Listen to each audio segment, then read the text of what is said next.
कल्याण डोंबिवलीत भाजपाला मोठा धक्का बसलाय। कल्याण डोंबिवली महानगरपालिका निवडणुकीत पॅनल क्रमांक 6 मधून भारतीय जनता पक्षाला मोठा धक्का बसलाय। महायुतीच्या जागा वाटपासंदर्भात संपूर्ण पॅनलमध्ये 4ही जागा शिंदे गटाला देण्यात आल्या, त्यामुळे भाजपच्या कार्यकर्त्यांमध्ये नाराजी पसरल्याचं पाहायला मिळतंय।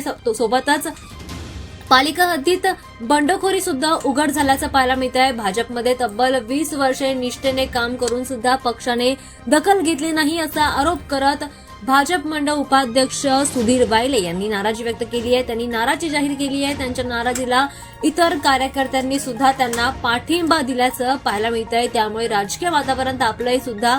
सोबतच निवडणुकीच्या पार्श्वभूमीवर पॅनल क्रमांक 6 मधून 4ही भाजप कार्यकर्त्यांनी पक्षाच्या अधिकृत भूमिकेला छेद देत आता अपक्ष उमेदवारी अर्ज दाखल केले। त्यामुळे हे सुधीर वायले, सचिन यादवाडे, तृप्ती बोहीर आणि नीता देसले यांनी बंडखोरी करत अपक्ष उमेदवार म्हणून लढण्याचा निर्णय घेतलाय। स्थानिक भाजप कार्यकर्त्यांचं म्हणणं आहे की जमिनीवर काम करणाऱ्या, संघटन वाढवणाऱ्या कार्यकर्त्यांना डावलून बाहेरील राजकीय समीकरणानुसार निर्णय घेतला जातोय। त्यामुळे आता आम्ही अपक्ष उमेदवार म्हणून निवडणूक लढवणार आहोत। त्यामुळे आता कल्याण डोंबिवलीमध्ये भाजपाने संताप व्यक्त करत आता या दोन्ही मित्र पक्षांमध्येच म्हणजे शिंदे गट आणि भाजप गटामध्ये वाद होणार असल्याची शक्यता आता दिसून येते।